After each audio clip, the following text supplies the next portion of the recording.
শুনলাম তোর আদরের জামাই না বিয়ের পরের দিনই তোরে রেখে বিদেশ চলে গেছে।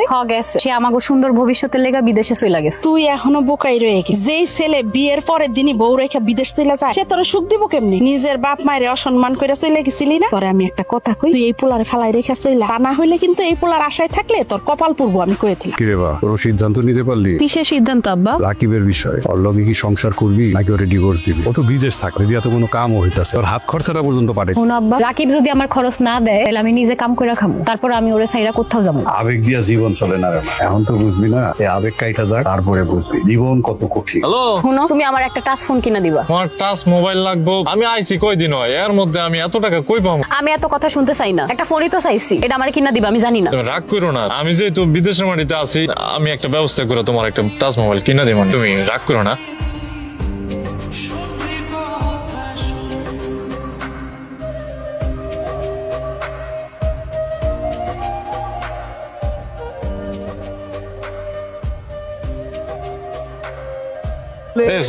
তোর ভাবির তো ফোনে পাইতেছি না, খালি ব্যস্ত দেখায় ব্যস্ত দেখায়। আর কি মোবাইলে কোনো সমস্যা হয়েছে না? একটু ওর বাড়িতে যাতো, একটু খোঁজ নিত।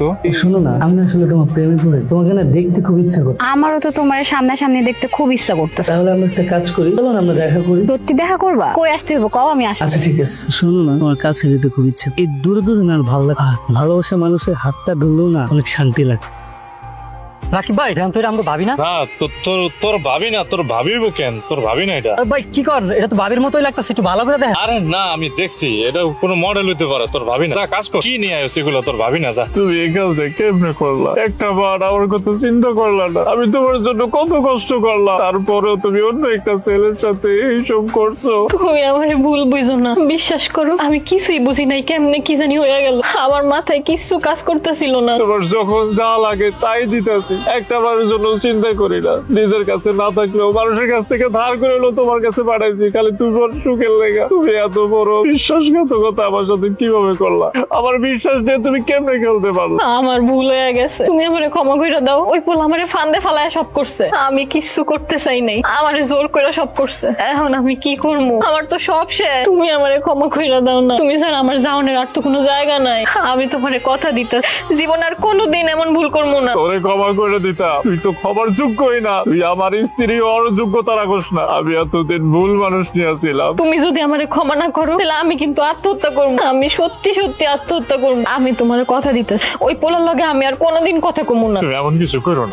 তো গাইজ, আজ আমি ওয়ানএক্সবেট সম্পর্কে বলছি, যেটি সবচেয়ে বিশ্বস্ত বুকমেকার। পিএজি সিরিয়া এখানে স্পন্সর। এ উমেন্স বিগ ব্যাশ লিগ 2025 চলছে, এটাই সুযোগ। এখানে সমস্ত ক্রিকেট ও ফুটবল অন্যান্য ম্যাচের ফলাফল এবং ম্যাচটি লাইভ দেখতে পারবে ও স্কোরের ভবিষ্যৎবাণী করে নগদ জিততে পারবে, যেমন কোন দল জিতবে, কত রান করবে ইত্যাদি। রয়েছে চিকেন রোড ও ক্র্যাশ গেম সহ বিভিন্ন ধরনের গেমস, যেগুলো খেলে রয়েছে খুব সহজে অর্থ জেতার সম্ভাবনা। মাত্র 300 দিয়ে তোমরা এখানে শুরু করতে পারো। বিএমডাব্লিউ, আইফোন, ল্যাপটপ, অন্যান্য পুরস্কার রয়েছে প্রত্যেক দিন। রেজিস্ট্রেশন করার সময় আমার প্রচার কোড লকপক ব্যবহার করলে প্রথম জমাতে 12,000 পর্যন্ত ও ফ্রি পারবেন। পেটিএম, ব্যাংক, বিকাশ, নগদ, রকেট ও অন্যান্য সহজ পদ্ধতির মাধ্যমে 1 মিনিটে জেতা রাশি তুলে নিতে পারবে। তাহলে আর দেরি কিসের? আমার কমেন্ট থেকে অথবা গুগলে ওয়ানএক্সবেট লিখে সার্চ করো আর প্রথম লিঙ্কে ক্লিক করে আমার দেওয়া প্রোমো কোড লকপক ব্যবহার করে রেজিস্টার করো এবং বোনাস পাও। আমি বুঝতে পারছি তুমি বুঝে শুনে এটা করো নাই। তোমার কাছে আমার একটাই রিকোয়েস্ট, ওই বোলাটার সাথে আর কোনোদিন যোগাযোগ করো না। আমি ওর ব্যাপারটা দেখতেছি, তুমি একদম চিন্তা করো না। ওই ভিডিওটা কিভাবে ইন্টারনেট থেকে সরাইতে হয় ওইটা আমি দেখতেছি। ঠিক আছে, তুমি যেমনি হোক আমারে বাস